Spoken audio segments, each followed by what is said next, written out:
On a Relationship Friday, we want to talk about students, teacher relationship, and we've heard a lot in the past few days, particularly with Ejusumani Senior High School.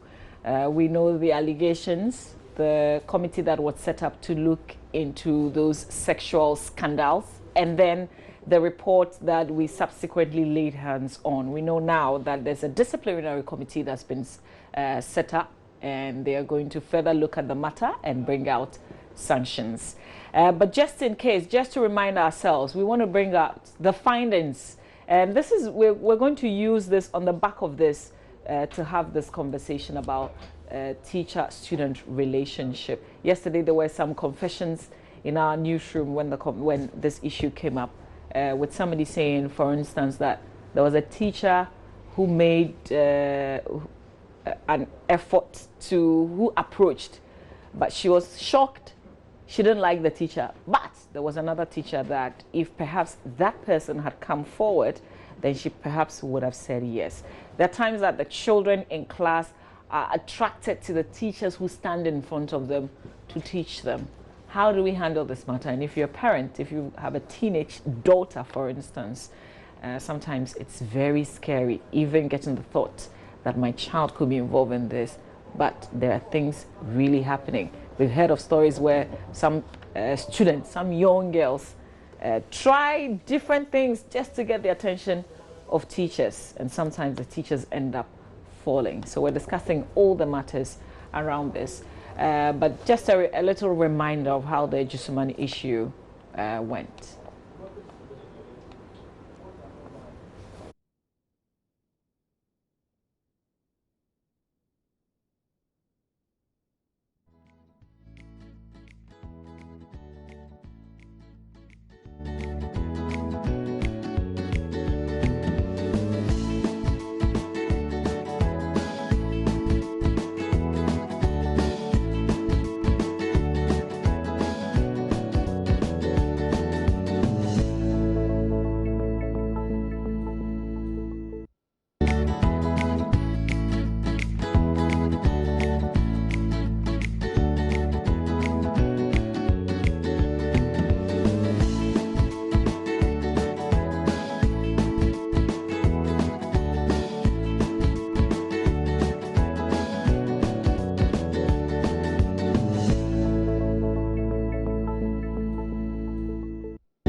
So this is where we are with the sexual harassment case with Ejusumani Senior High School. But on the back of this, there's something even bigger happening in our schools with our students. We're joined by Auntie Amele Anakai Ollennu. She was here some weeks back. She was fantastic, amazing. We loved her analysis, and we brought her back. She's a teacher and a theologian. She does a lot of things with children as well. You have great experiences, and that's why we brought you here. So, you know, yesterday she told me that, this is something that used to happen way back, but we haven't talked a lot about it. But first of all, is it wrong? Because we know that when girls get to a certain age, when boys get to a certain age, they are attracted to, you know, the other person. And if it happens in the classroom, what's wrong with that? Let me say good morning to you and to your listeners and viewers. If you listen to the Minister for education, and then the chief director at the last teachers, World Teachers Day and Best Teacher Award. And even when we were young, we know that our teachers are role models. When you saw your teacher on the street, you disappeared, or you would greet. I mean, everybody saw the teacher as we revered them. Yeah. You know, and with the mission schools, they were the headmasters who became catechists and then became reverend ministers. Okay, and so we feared them. So your teacher with their moms, it was the same. So everybody feared them. But now, and they were older. Now it looks like they are. Yeah, they are looking like Ronald Walker in the classroom. Yes, they are our age group, national service, so young. The educational system has changed, so they are young. They come. They also, the teachers themselves, the young men, are also going through their own hormonal problems. And you know, men are quite different from women. If a man strips naked, taflache, I'm using taflache once. The balance. Okay. Yeah. And a woman is watching, is there, nothing happens to her. But a man, a young man, with all his hormones going through him, if he sees just the thighs of a lady, and then his mind is wobbly. Yes, and he can't see straight. Even in some of our songs, we have one saying he saw a woman with yellow shoes. Is it the phone that rang or the yellow shoes that he saw? We have the men bringing it in our songs. So it is very wrong for the teachers to look at the girls and ask for sexual favors. But it's both ways. Some of the girls, it doesn't happen too much in some of our schools, but I know abroad, some of the girls do all kinds of horrible things. I know places where, especially at the university, where girls do all kinds of things you can't think, you can't imagine to their lecturers to win their favor. You know, and some fall. So it happens here too. No, it happens. It happens in the universities. In fact, I used to be on this program, a literary program on Radio Universe, and by Teddy Totime.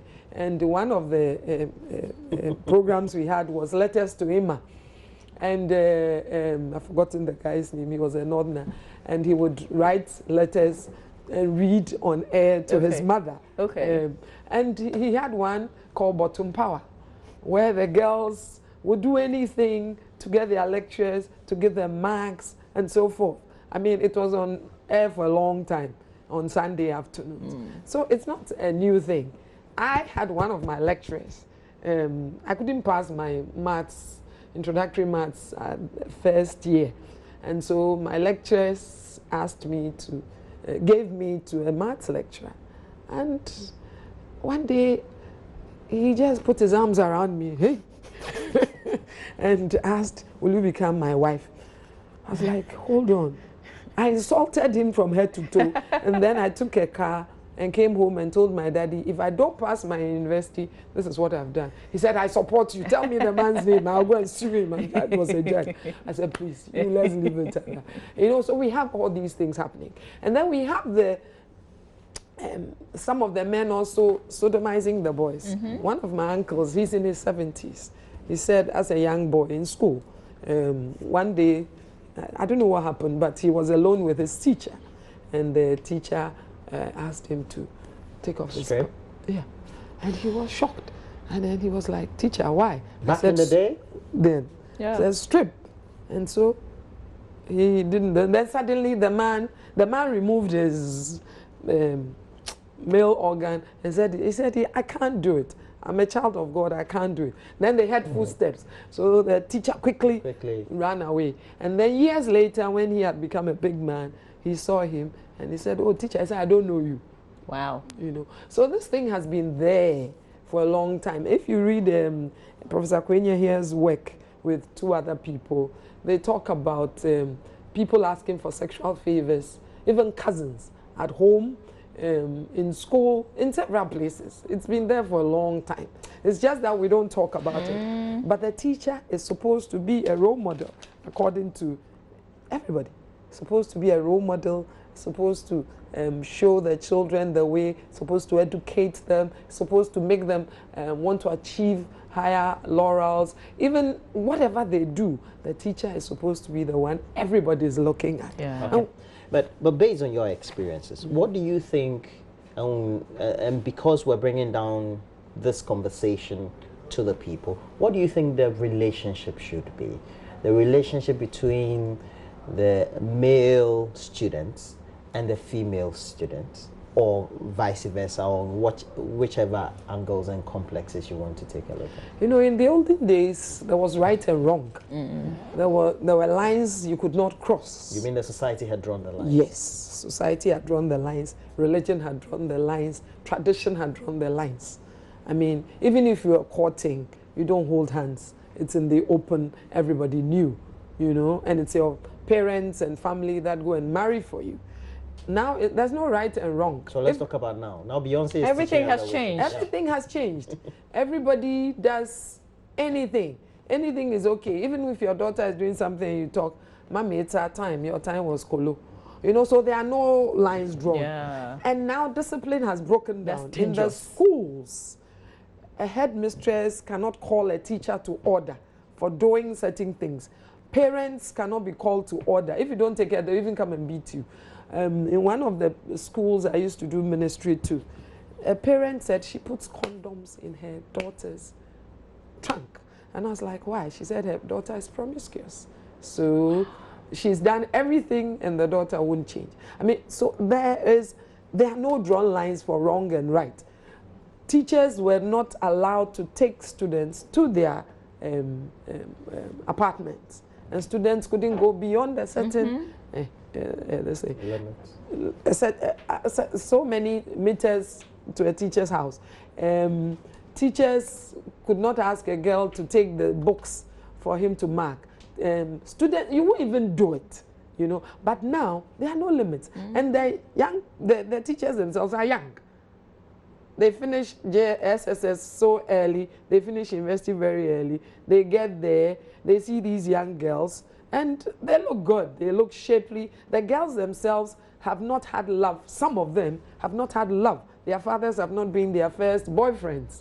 They haven't hugged them. So for this teacher who is good, teaches maths very well, I have a problem with maths, he gives me extra tuition, he's handsome, he touches me, he hugs me, he's very cordial with me. When he says something, I revere him. Yeah. And then sometimes it's not just love, but out of respect. And our girls too are not assertive. They can't say, no, if you do it, I'll report you. They are not assertive. Unlike the Nigerians, they are very assertive and aggressive. Our girls are very docile. You mean that area? Oh. But what is missing? How do we get them to? Is it because the parents are not listening? Because after all, even if I say no, who am I going to talk to? I think there are so many facets. Parents are too busy. One. All of us are all on our mobile phones and everything. Yeah, one. Yeah. Two. The girls too, there's too much information. There's so much information, they can get anything. And so they know more than you. My son Googles and tells me he's downloading songs, even though I've put all kinds of things on. Password. But everything. But he knows it. Yes. They know how to go around it. Yes. So and the girls are curious, you know, and things are going through them. And the boys are also curious. The young people of today are more curious than your time. Yes. In our time. Is it because of the images and things that are around? In our time, we didn't have so much information. Things were not instant. It's when you menstruate that your grandmother will sleep with you and tell you things. Or you did depot, or you did bragro, or ishishare, and those things. These days, we don't do any of those things. Yeah. Nobody talks to you. We've become modern. Foolishly modern, excuse me to say. Yeah, I know. You know, I mean, we were taught. You were taught how to behave towards a man, how to behave towards an adult, what you do, if a man touches you in the wrong way, how to say no, who to report to, and so forth. These days, nothing happens. So in the milieu of all that has happened, for which we have acknowledged, apparently has always been happening in our latter day period. What should the parents do? And if we're talking about parents, what should the mother do? What should the father do? Knowing that we have circumstances in which the father is always not available or may not be available at all. The mother has some time, but not like before. Okay, you know that most, I think it's about 42 or 48, 52 point something % of our households are female headed. Yes, from the last, yes. Yes, true. Yes, female headed. I remember. And it's not just a mother, an aunt, a grandmother, or somebody. Grand-auntie or somebody. Or something. Most of us are living with somebody apart from, yes. So, like I keep saying, we the women need to get up. The churches are trying. The Muslim Women's Fellowship are trying to speak to the girls. They have camps and things. But the girls need, on a day-to-day basis, somebody to talk to. If I have a problem, who do I run to? So that's why I say we need mentors. We need, because the mothers are busy. They have to go to the market and get some money. The bankers are on the road before 5:30. They have to get to EcoBank and get. You are on the road, you know. And when your girl, 4:30. You said bankers 5:30. 4:30. And if your daughter gets to a certain, she's asking you questions. I mean, so take opportunity in the car, talk to them. The little time you get, talk to them. And answer their questions genuinely. Tell them the truth. I don't know. Okay, I know. Okay, let's Google it together. Okay, let's ask grandma. And then when you teach them your language, there are certain things they don't even want others to hear. If she's speaking your language, you can speak to her in proverbial terms that others won't hear. So if she's older and they are younger children, you can talk to her in such a way that nobody will hear. Let me give you an example. A boy was going through crisis. He was having wet dreams and so forth.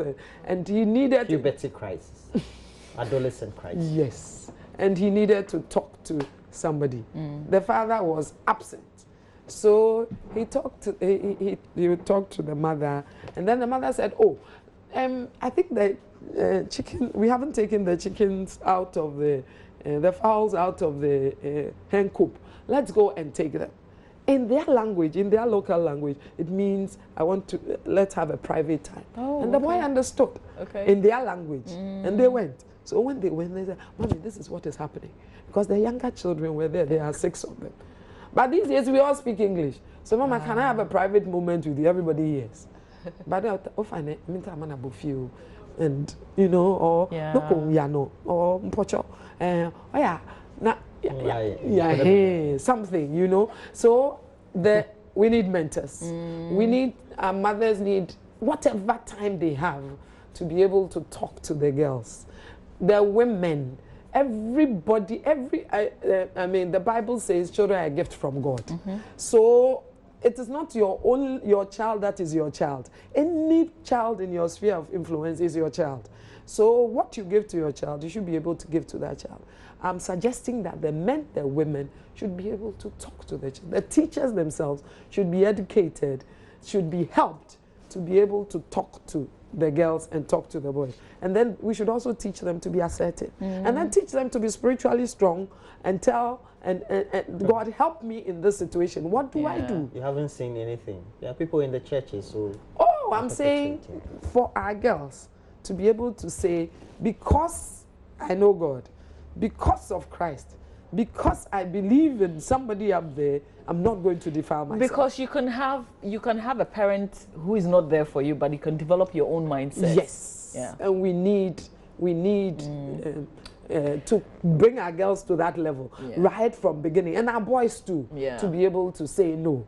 Sefa Sinesiama sends me a message, and I encourage you to also send me a WhatsApp message or a regular text message. We're going to activate the phone line so you can give us a call. This is a very important conversation. Sefa says, I think it's time we stand for young ladies. Sexual harassment is becoming, is it worse I'm not sure, because this is also a Ghanaian thing. So please clarify exactly what you wanted to say. Send me a message, send me a WhatsApp message, and then we'll activate the phone line. You can give us a call, 0302-211-69102, 0302-211-69102. So how have you been handling it? We want to know if you have any experiences as a parent. Maybe you're a young person and you're watching. You also want to bounce a few things off us. You're welcome to give us a call. Roland, you wanted to say something? Yes. Now, let's come to look at have a cursory analysis of what the education system is, what it offers by way of policy, what it offers by way of implementation of disciplinary codes, if there are any, and then how they are managed, or students are managed, or how teachers and the education or the teaching and learning process needs to be managed, and how is it being managed? Auntie Amelie, can I just say that you hold the thoughts, because we engaged some parents. First, parents of those who have been sexually harassed, you know, sharing their thoughts, and then we also hit the streets on this matter. So we want to hear all that, and then we'll come back.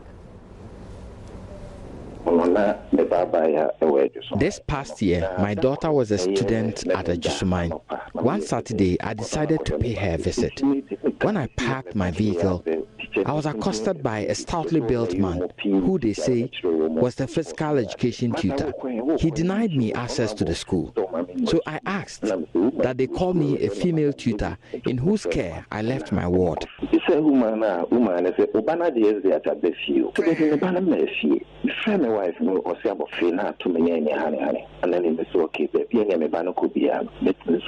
The woman told me my daughter sought Eziat to go home. I called my wife, who said she has not been to the house. So I decided to wait at the school for my daughter. The whole of the Saturday, she didn't show up. The following day, I waited until evening when she came.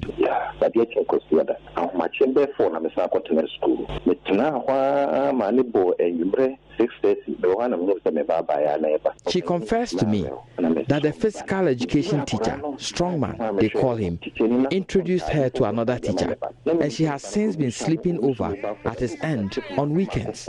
She had new clothes and a mobile phone with 4 SIMs in her backpack. I had to remove her from the school.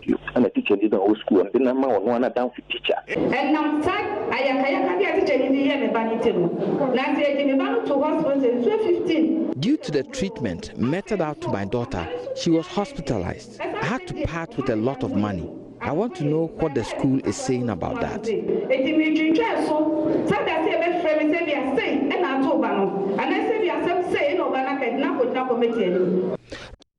We're here at the Ghana Institute of Journalism to interact with some young people who are here at this institution, and more especially also because, I mean, when did you get out of senior high school? Maybe you want to tell us? 2016. 2016, that's like just 2 years ago. How many years ago? 2013. 2013, so that's like how many years ago? About 5 years. Oh, okay, yours is about 5 years ago, but yours is about 2 years ago. I'll be asking the males also shortly. So I want to find out from them what they make about all of this, and also what they think about, you know, teacher-student relationships, especially the ladies here who've been helping us, you know, on that part. The males who are also here would also help us, you know, with the conversation. But let me start off with you. Would you want to share with us what it was like back in, you know, senior high school, your relationship, the relationship between you and then your male teachers? What was it like? Oh, my relationship with my male teachers were very friendly. It was formal. It didn't go to that extent of like sexual involvement or anything. It was just like hello, hello, hi. In case I find difficulty in anything, I just go to ask them questions on it. But it didn't go to that extent. Even though most of my friends were engaged with them, I didn't really fancy those things, so I didn't really go to that extent with them. Yeah. I will not be asking you which school though. I will not be asking you, but you'll be telling us, you'll be giving us some details shortly. Let me find out from you, what was it like, a female, I'm sure you, I mean, you had some male teachers in your school, definitely. I mean, you had some male teachers. Tell me, what kind of relationship existed between you and them then? Okay, the relationship was very cordial. How the teachers relate to the school, the students, it's enable the students to have feelings in the teachings. For instance, if you come to class and you are lenient to the students, gives them. I want you to look into the camera for me. Okay, I hear. When you come into the class and you'll be lenient to the students, it opens their hearts, opens their mind for their class. And then if they have some problem, they just come to you. They share their problems with you. So the lenience to the students makes the class very interesting and then encouraging. Interesting perspective you're bringing, that if a teacher is cordial and is, your word, lenient to the students, they would open up. What's your perspective on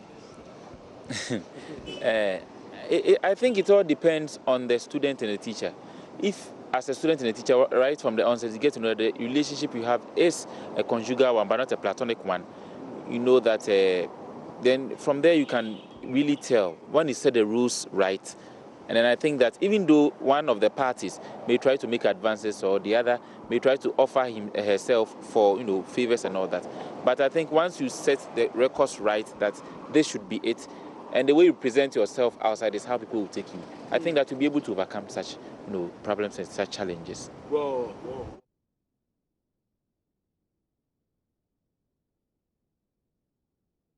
So Maxwell Agwagwa there speaking to some students. We also have some people joining us on the phone. Jua Mohammed, apologies if we lost you. You were calling from Savlugo.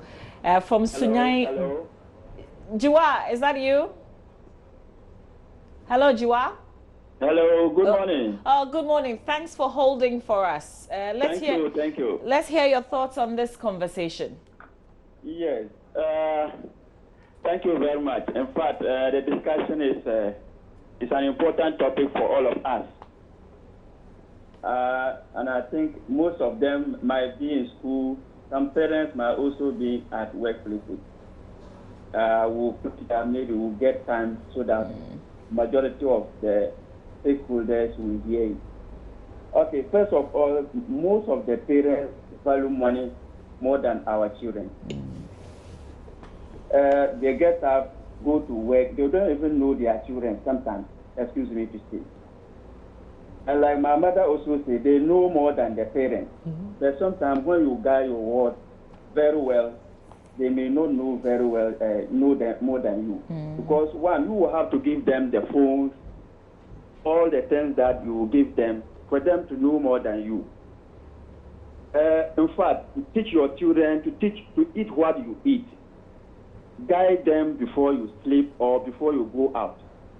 But most of the parents don't do all these things. And also the teachers, at least they should be female guidance and teachers, guidance and counseling teacher and male too, so that the male and female students will have their confidence in those guidance and guidance. Okay. All right. Thank you very much for sharing your thoughts. All these things. We'll have to keep it brief. There are other people who are also joining us. Nanan Sain Techiman, good morning. Good morning, Namawali. Yes, I hope you're well. Fine. Great. Let's hear you, please. I'm very well. Hello, Nanansa. Your line keeps breaking. If you can reposition yourself. Can you hear me? I can hear you. I'm very worried. This topic makes me very worried. Are you hearing me? Yes, Nanansa, I can hear you. I wonder why the topic makes you worried. The conversation you are having is a very dicey one. Very dicey situation. The children today are uncontrollable. You see, I don't want to mention names, but then I know some two children, and I don't want to mention the name of the school. They're situated in Duafu.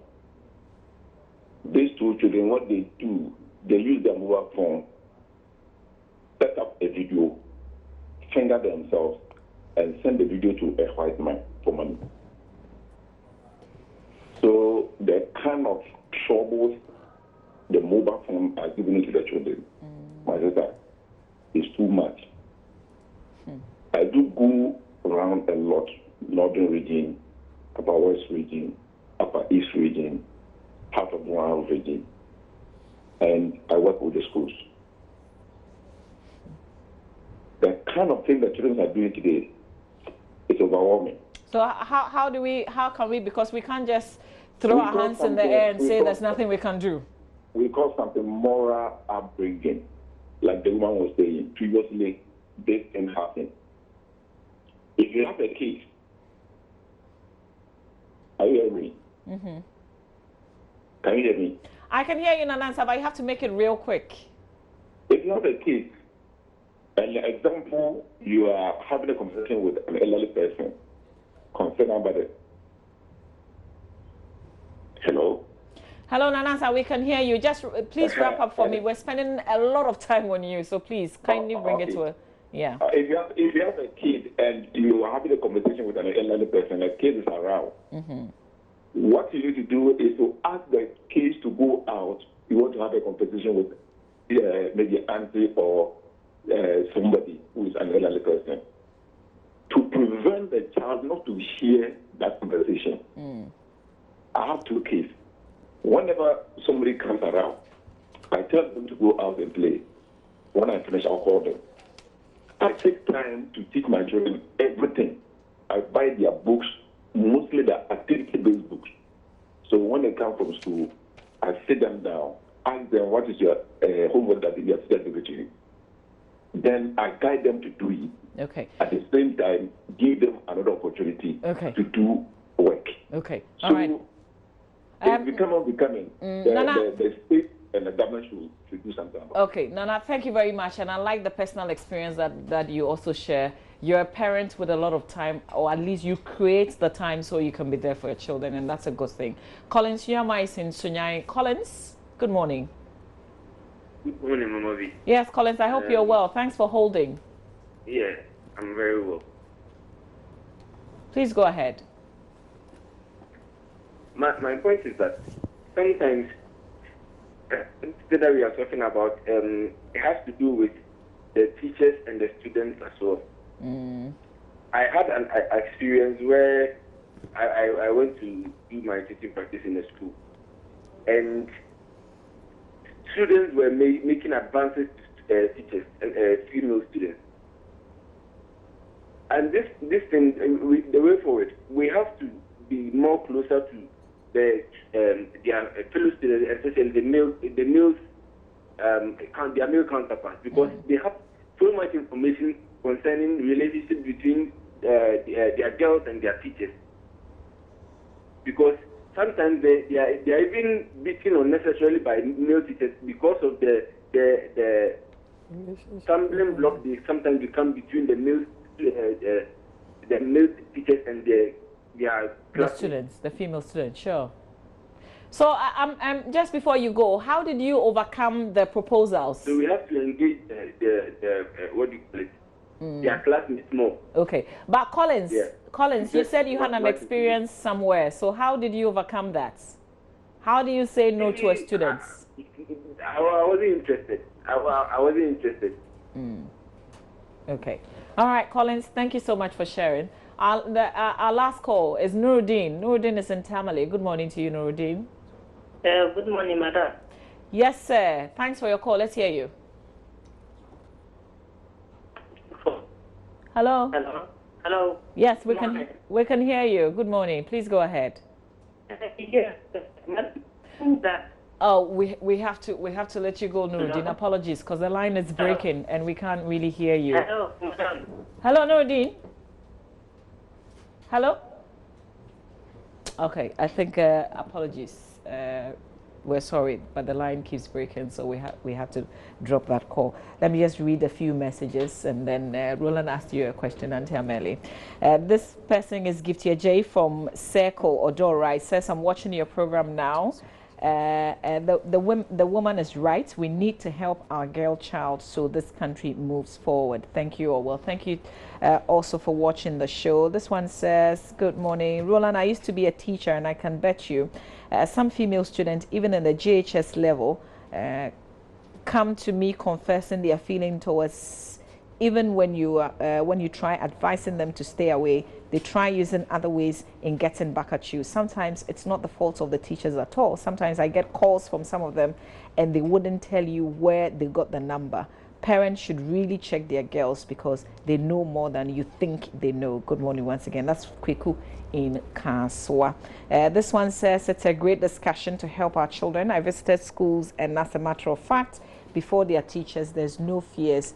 They pair themselves. This thing we're calling development is becoming a big problem. You didn't include your name, but thank you for sending. This one says, I agree with Madame, but one of the problem is the attitude of our lady teachers. They don't bring these young girls to themselves. Okay, they don't bring these young girls to themselves. Hence, the girls feel comfortable discussing their private issues with, I guess, with the male teachers. Who later take advantage of these innocent girls. Thanks for this message as well. Here's another one that says, I believe parents should have time for their children. Parents should consistently instill the fear of God in them. Parents will have to let their children know the consequences of teenage pregnancy through education and also the use of YouTube videos. We hear somebody's asking us to call. This one says we need sex education in school, and here's another one that says it's a two-edged issue which needs to be tackled in total. Russ is sending this message. Okay, here's one more. My name is JB. I'm very happy about your conversation. God bless you. Okay. Same of this evil acts come from some churches because the word of God that is coming out is not of Jesus Christ, because the fire of the Lord is the beginning of wisdom. Okay. This one says, the madam has said it all. In fact, strong parental care is the key, and also teaching them how to know God. I went through my secondary school without engaging myself in any immoral acts of giving myself to my tutor. I passed very well and got admission into university and completed with guys in physics department. I finished and served as a teaching assistant in the university. Now I'm currently doing my master's on a scholarship base, and above all, I'm still a virgin and staying good with my beloved. All that makes me strong and moving is the fear of God. I'm Judith. So my advice is parents should instill proper religion in their children. Thank you, Judith. Thank you very much for sharing your personal story with us, Auntie Amelia. You've heard a lot. Yeah. And well, my question basically was about the system, what we're running, the policies and discipline, you know, the whole structure of the educational system. Because now, after this, we're told there's a committee. If it was with an Ejisaman issue, I was interacting with somebody who came from the UK and said if it was in the UK, he's positive the educational minister would have resigned, the circuit supervisor, a litany, because they'll treat this as rape or maybe attempted rape, you know, all abuse or all kind of system. Like I said last time, there are so many laws, there are so many policies, circulars and whatever. But I can assure you it will take a very strong minister, a strong disciplinary chairman of the board or school board to implement this. You will see big men and parents and people who come from the back pleading, asking for all kinds of things. It's okay, let it go. They won't do that again. I mean, we just can't put our foot down and say, it is wrong, dismiss them, let them go. You know, you have chiefs and I'm sorry to say, all kinds of people will come in. I think the education minister should put his foot down. They should set an example. Those who should be dismissed should be dismissed. Those who should be disciplined should be disciplined. Those who should be demoted should be demoted. Somebody needs to do the right thing. But again, you don't just dismiss them and let them go, because their status, their honor, everything is at stake. So then you should have counseling with them and also help those teachers go through some of these things and take them through counseling so that they too, well, I have done wrong, I apologize, and then help them to start again. But don't just throw them away. That's also wrong. Okay, so both ways. And then the girls too, help them through, help them to be assertive, help them to know they are God well. Help them not to throw themselves at the teachers. Yeah. Everybody needs to do something. The headmistress and the counseling department themselves need to be helped. You know, the whole school structure. I think we need to bring some discipline. Full stop. Yeah. We need to bring some discipline. Full stop. We're planning another conversation on how to raise your boy child, how to raise a boy, and I think we'll rope you in that conversation as well. We want to get one of the headmasters, one person, one of those who run the boys' institutions, to come and join us in studio, so we have that conversation as well. How do you raise a boy? How do you raise a son? That'll be our next conversation. We have lots of messages. I can't even begin to go there now, but from Uganda, somebody's watching us live, so thank you very much. And you say this is an educative topic, so thank you for watching the show. Lots of people from all places. Thank you so much for the messages. Hopefully we can find time and share. But Auntie Ameli, as always, thank you so much for your time. Roland is engaging you for the first time today, and he wants to take you home. and no, I have because there was somebody who also contributed, and Celestine Badagbo, you are celebrating your birthday today.